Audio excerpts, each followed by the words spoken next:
আজ 25শে ডিসেম্বর, তাই ছেলেরও আমার দুজনেরই ছুটি রয়েছে। তাই ইচ্ছে গেল জমিয়ে কিছু খাওয়া দাওয়া করা যাক।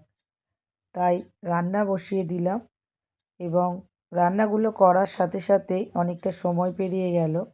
চলো তোমাদের মেনুগুলো বলে দিই। গরম গরম ভাত হয়েছে, ভাতের সাথে রয়েছে আলু ভাজা, বেগুন ভাজা ও শিম ভাজা। এর সাথে স্যালাড রয়েছে, লঙ্কা, লেবু আর পেঁয়াজ। সাথে সাথে একটু আজকে মটন করা হয়েছিল, যেহেতু স্পেশাল দিন, স্পেশাল মেনু। আর বাড়িতে 3 পিস মাছ ছিল, সেটাও রান্না করে নিয়েছি, কাল বৃহস্পতিবার হবে না।